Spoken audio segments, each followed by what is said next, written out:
is talking about the GI benefits. Subtopic is housing. The subtopic is education, and then the main subtopic is how when whites talk about make America great again, America didn't really get great until after World War II. So back to the Mm. so now that you're up to speed, yeah, basically I touched on the gangs of New York situation, which is the early 1900s, where most of these whites were poor. They were the ones living in the quote unquote inner cities. They were the thugs. Um, the only whites that were really rich was the Mayflower whites who came over, like, in the 1600s. You know what I'm saying? So we got that established. A lot of the other whites were peasants here in America. The rest of the whites that came over late 1800s, around the time of that whole Statue of Liberty, Ellis Island, bring me your tired, bring me your poor, they were definitely poor because they were poor where the fuck they came from. They came to America for opportunity, which everyone can agree. No one can dispute that fact. None of these whites can dispute that fact. They came to live a better life. I've heard that so many times in so many documentaries. My parents came here to live a better life. Yeah, because you were a peasant there, but when you first got here to America, you were also a peasant at first. Now, that's the 1800s, late 1800s, coming to the early 1900s. So this is important because that's the background. They still white. America, it ain't MAGA hat time for these, Caucasians yet.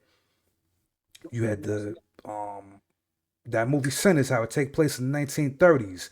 The 1930s was during the time of you had the stock market crash in 1929.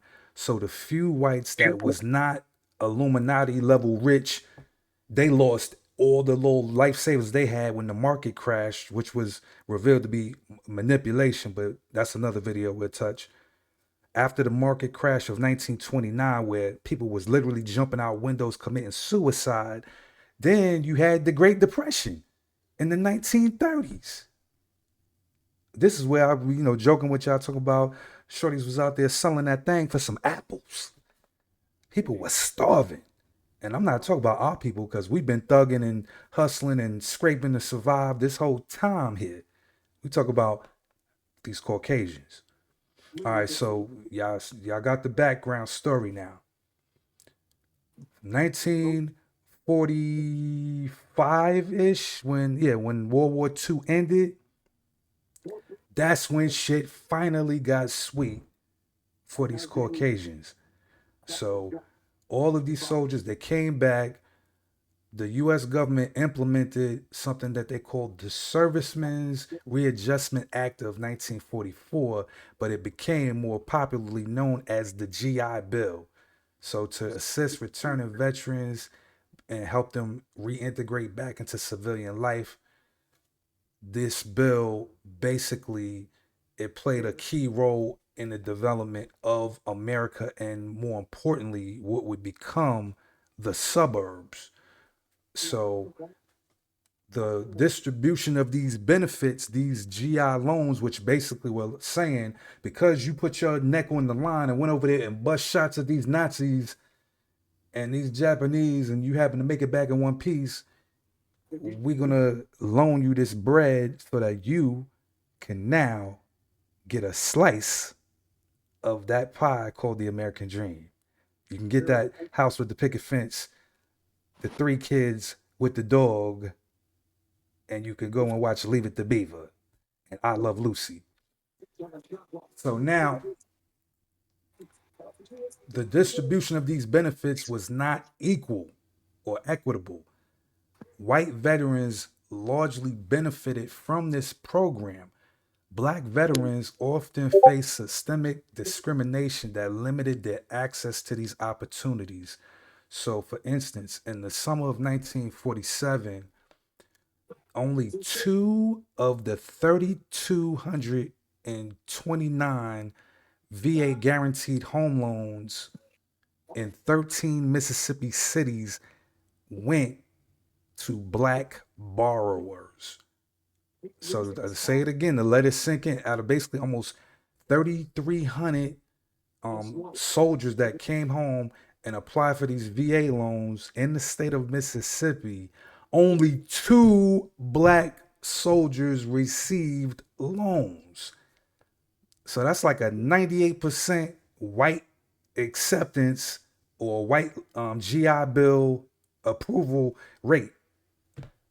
So this is the documented aspect of white supremacy, um, administrative racism, however you want to call it.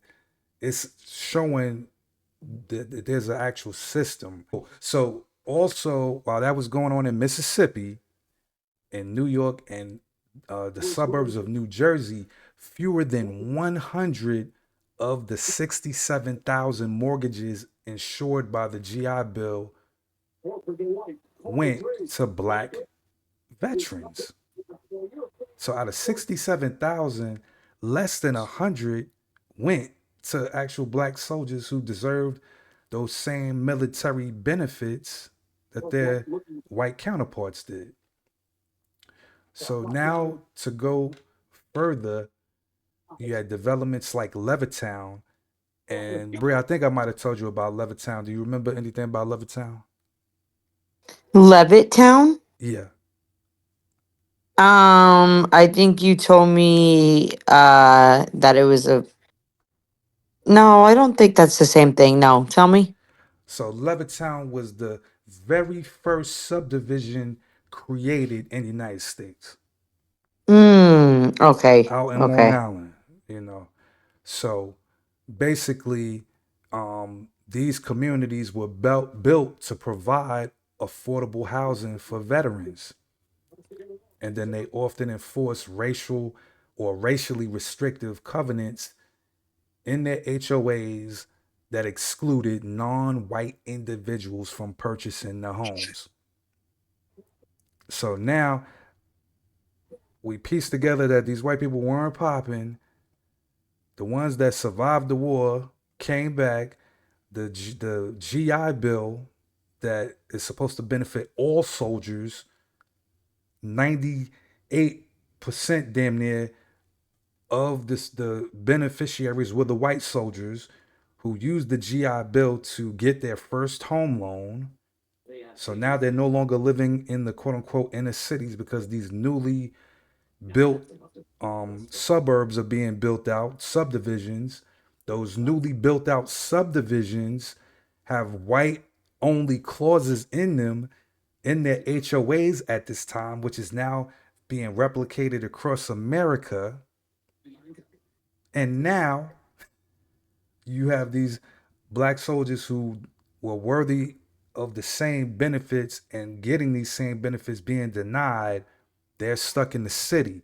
So now from this critical point of 1945 through around 19 early 1950s, when whites are fleeing, it wasn't a white flight. It was the whites got their goddamn GI Bill to buy a house in the suburbs, which was a new thing, and left the blacks behind in the hood.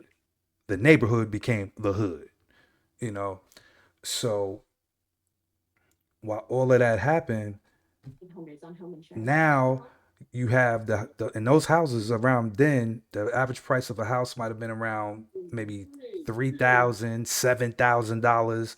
I'm talking about for a nice ass, 2, 3 bedroom house, whatever, whatever, whatever. Most of them shits in Long Island or even Jersey, PA, that you see when you was riding around the suburbs. Most of them shits got built around that time, the original homes.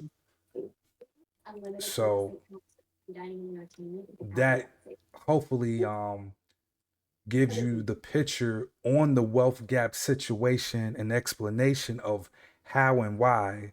Because as I mentioned, prior to the 1940s, there wasn't a lot of white home owners per se like that, especially on the East Coast, where most of them lived in the cities side by side with us, side by side with everybody else who immigrated to this country.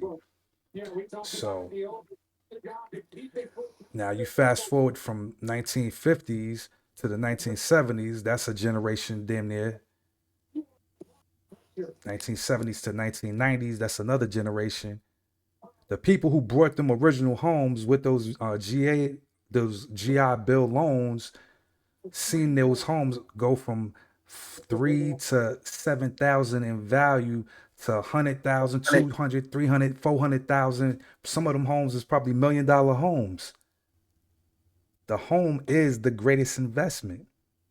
So when you see it broken down like this, hopefully it gives you, the listener, a very crystal clear understanding of how there is, not was, there is a wealth gap between whites and blacks in America. It was that one critical move with the GI Bill that gave one group the helping hand and denied another group that. So before I wrap this up, um, some of the sources here, of course, are the U.S. Department of Veteran Affairs, the Journal of Economic History, the American Historical Review, and Time Magazine, who published the article titled How the GI Bill's Promise Was Denied to a Million Black World War II Veterans. The topic of this second video is Mhm. still related to the GI Bill, but now we're touching on the educational aspect. The educational aspect of it. Mm-hmm. So, yeah, really quick before we get too deep, 9% of the U.S. military in World War II were Black Americans. So, out of 16 million total U.S. service members, 1.2 million were Black. Some of the more famous ones were the Tuskegee Airmen and the 761st Tank Battalion, who played key roles. So, despite their service, Black soldiers returned home to a country where Jim Crow laws and systemic discrimination were still entrenched, especially in the South. And this inequity was also reflected in their unequal access to those GI Bill benefits, which included education and housing assistance, which we covered in video one. So let's go on and get into it. It says that about 1 in 5 Black veterans, so roughly 20%, were able to access the full educational benefits of the GI Bill. So compared to the significantly higher rate for their, white veteran counterparts. So one, there were barriers to access.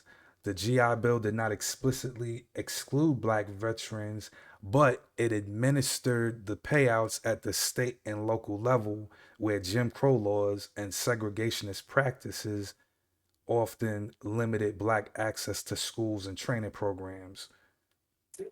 So, obviously, like the US government, it's like, like anything. You think of any kind of charity situation, you give your money to the thing and you think it's going to the starving kid in goddamn Somalia. No. The people who you now gave it to, it's their discretion on who they want to give it to. You know what I mean? That should be crystal clear. The people who now got the money, it's up to them to decide. So basically, the federal government have that military money. That military money been kicked down to each of the 50 states or whatever states there was at that time. Boom, here's some, billions or whatever for your state, your state, your state, your state. And then at the state level, because remember, the states have their own separate rights and govern themselves how they want for the most part, even though they operate under a federal guideline, the states can do what the fuck they want. Just like when you think in modern terms, you know what I mean, of abortion, immigration, LGBT situations, each state can handle those topics how they see fit. So Going to the topic, back to topic number one of being denied access, the states, if they felt like giving, a handful of blacks some GI benefits, it was their prerogative. You know what I mean? Even though it should have been, given to all soldiers who came back. All right, so moving on. Number two, the NAAC and other reports. According to the NAACP, in the late 40s and early 50s, in some southern states, fewer than 10% of black veterans who applied for educational benefits were approved or able to use them.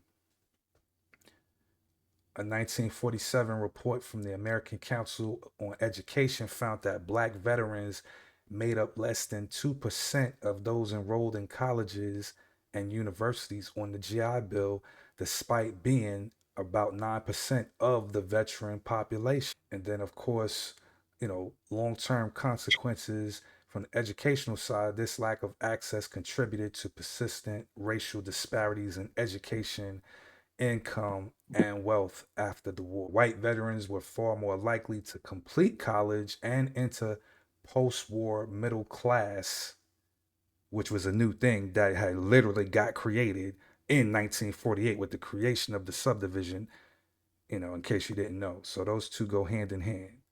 Middle class suburbs. Prior to the 1940s, you was either rich or you was dirt poor.